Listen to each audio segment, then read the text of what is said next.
Bon, avant de commencer la vidéo, je vais faire un petit unboxing d'une nouvelle lampe pour m'éclairer le principe d'une lampe.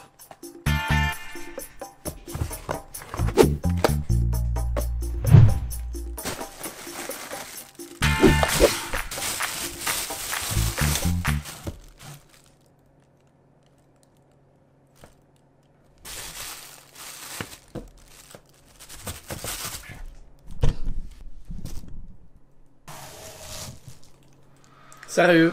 En plus, au magasin, j'ai demandé si on pouvait le brancher sur une prise normale. Il m'a dit oui, c'est comme une lampe de chevet. Mais qu'est-ce que je peux faire avec ça, moi? Je peux pas mettre ça dans la prise directement. Sinon, voilà la lampe. Bon, on va faire une petite opération.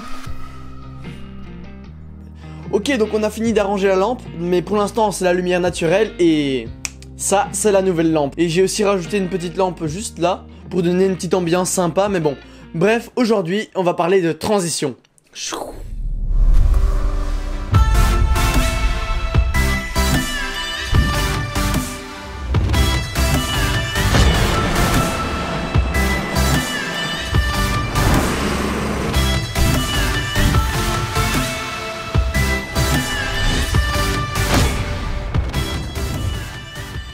Bon, avec cette petite introduction, vous avez eu un avant-goût des transitions à propos desquelles je vais parler aujourd'hui. Donc je vais vous dire un peu dans quel contexte utiliser quelles transitions et comment les faire sur l'ordinateur ou bien directement dans la caméra. Donc c'est parti! Donc oui, j'ai retiré mon pull mais j'avais un peu trop chaud.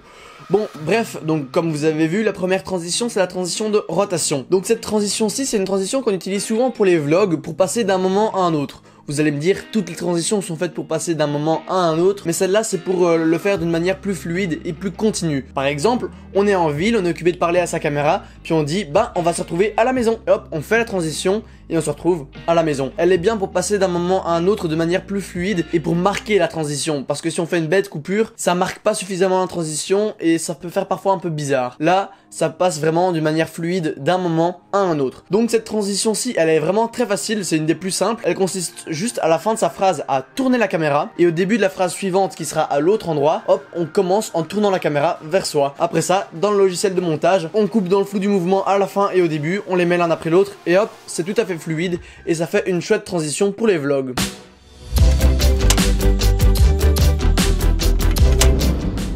Donc la deuxième transition, c'est aussi une transition qu'on utilise beaucoup dans les vlogs. Donc pourquoi tap the lens? Parce que tap the lens en anglais ça veut simplement dire taper l'objectif. Donc je pense que la transition s'explique d'elle-même, il suffit de taper l'objectif à la fin d'un plan et le plan suivant recommencer en tapant l'objectif. Tout simple, on coupe quand c'est noir dans les deux plans, on les met l'un après l'autre, ça fonctionne très bien. On n'est pas obligé de l'utiliser en tapant l'objectif, on peut aussi mettre la caméra contre soi, puis quand on la retire, on est à un autre endroit. Donc il y a vraiment plein de manières de faire cette transition là et elle est sympa, elle aide à raconter son histoire ou à raconter son vlog d'une manière plus fluide.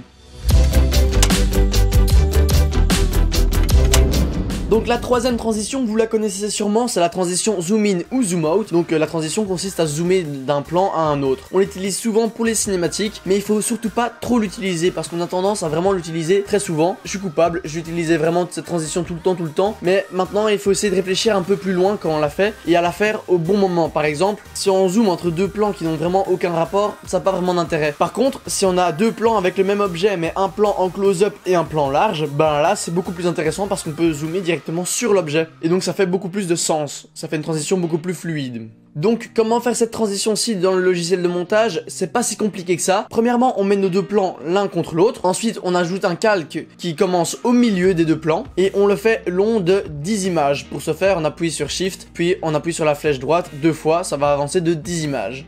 Donc on met ce premier calque à cette longueur là, ensuite on appuie sur Alt, on clique dessus et on le glisse au-dessus, ça va le dupliquer, et là on le rallonge de 10 images de l'autre côté. Ensuite on va ajouter l'effet multiplication sur le calque du dessous, et on va mettre le numéro à 3, ce qui va faire qu'on aura 9 fois la même image. Donc maintenant on veut se débarrasser de ces lignes nettes qui sont créées par l'intersection de chaque image. Pour ce faire, on va ajouter l'effet miroir 4 fois, et on va à chaque fois le faire correspondre avec une des lignes. Donc le premier, hop, on le déplace pour que ça corresponde bien. bien. Le deuxième, même chose, mais alors cette fois-ci, on change l'angle de 180 degrés, puis ensuite on en met un autre avec 90 degrés, et on en met enfin un dernier, celui-ci avec moins 90 degrés, et on les positionne bien pour qu'ils correspondent bien aux lignes créées par les 9 images. Ensuite, sur le calque du dessus, on va ajouter l'effet transformation. Au début, on va mettre l'échelle à 100%, et à la fin, on va mettre l'échelle à 300%. Donc ensuite, pour que ce soit plus fluide, on va essayer de faire une belle courbe. Ensuite, vous décochez la case utiliser l'angle d'obturateur et vous changez la valeur, sachant que plus vous mettez une valeur élevée, plus il y aura du flou du mouvement. Et donc c'est aussi simple que ça, vous avez votre transition zoom in. Pour la transition zoom out, c'est la même chose, sauf que vous devez faire l'inverse. Vous devez bouger le calque du dessous, plus à gauche, sur la fin du premier plan. Et donc cette fois-ci, au mieux de passer de 100 à 300, on va passer de 300 à 100. Donc la quatrième transition, vous la connaissez sûrement aussi, c'est la transition Luma Fade. Donc en fait c'est quand il y a une couleur qui disparaît progressivement et puis finalement toute l'image qui disparaît pour laisser place à un autre plan. Donc cette transition là, elle est sympa mais il faut pas trop la faire et elle fonctionne mieux dans certains cas que dans d'autres. Par exemple quand on ouvre une porte, si on fait disparaître ce qu'il y a derrière, pour faire apparaître quelque chose de nouveau, ça va bien donner. Donc pour faire l'effet, on prend le premier plan, on le monte et ensuite on met le deuxième plan en dessous. On prend la fin du clip et on ajoute l'effet masquage par couleur. Ensuite on sélectionne la couleur qu'on veut faire disparaître en premier. On met la tolérance d'abord à 0, puis on va progressivement l'augmenter jusqu'au maximum. Et ensuite vous pouvez jouer avec le lissage et le contour pour avoir quelque chose de plus propre. Et c'est aussi simple que ça, vous avez votre transition Luma Fade.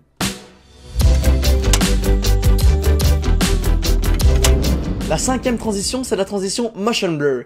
Celle-là, c'est une de mes préférées et c'est aussi une des plus faciles à faire. Elle est très similaire à la première parce que c'est aussi la fin d'un plan qui bouge et le début d'un deuxième plan qui bouge et on coupe dans le flou du mouvement pour que ça soit fluide. Mais cette fois-ci, au lieu de tourner la caméra, on va la bouger dans tous les sens. Cette transition-là, elle est vraiment sympa à utiliser dans les cinématiques, vous l'avez vu au début. Et elle est vraiment très facile à faire. Donc, quand vous filmez, quand vous avez fini votre plan, à la place d'arrêter de filmer, et ben vous continuez à filmer quelques secondes en bougeant la caméra dans tous les sens. Et ensuite quand vous commencez le plan suivant, vous filmez et vous bougez la caméra dans tous les sens et ensuite vous commencez votre plan. Après ça, dans le logiciel de montage, vous coupez dans le flou du mouvement, vous mettez les plans l'un après l'autre et hop, ça vous fait une très belle transition, très fluide. Pour la rendre plus sympa, vous pouvez aussi accélérer les moments où la caméra bouge pour que ce soit encore plus fluide.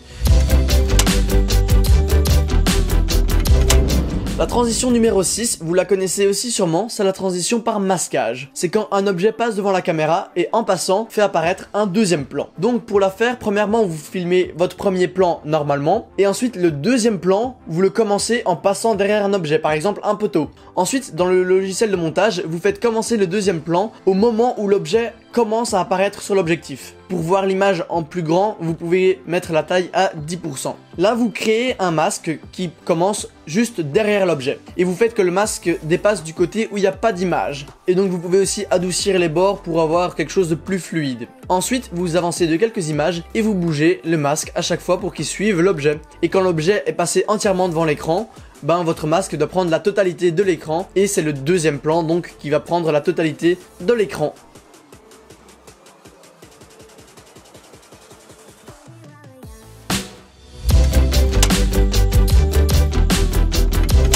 Donc la septième et dernière transition, c'est la transition d'accélération. Dans cette transition-là, il n'y a pas vraiment d'interaction entre le premier et le deuxième plan, mais c'est une manière de faire une transition plus fluide entre les deux. Donc elle est vraiment très facile à faire, elle consiste à accélérer la fin du premier plan et à accélérer le début du deuxième plan. Donc pour ce faire, sur votre premier plan, vous cliquez sur le petit carré où il est mis FX, vous faites clic droit, ensuite vous allez dans remappage temporel et vous faites vitesse. Donc à la fin du plan, vous ajoutez une clé et derrière cette clé, vous augmentez la vitesse. Ensuite, pour rendre l'image plus fluide, vous étirez la clé et puis ensuite vous pouvez adoucir la courbe et là la fin du premier plan sera accélérée. Ensuite vous faites la même chose au début du deuxième plan, toujours clic droit, ramappage temporel, vitesse et là vous ajoutez une clé au début du plan et vous augmentez la vitesse avant la clé, vous étirez la clé pour que ce soit plus fluide. Voilà, vous avez votre transition d'accélération. Elle est vraiment toute simple mais elle est vraiment sympa.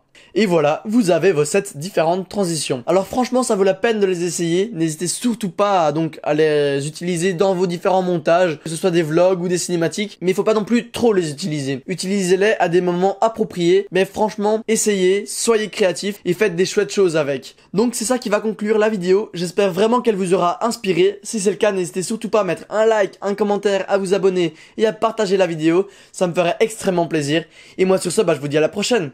Chou chou chou. Ah oui, et un petit truc pour améliorer vos transitions, c'est d'ajouter des bruits en même temps que la transition.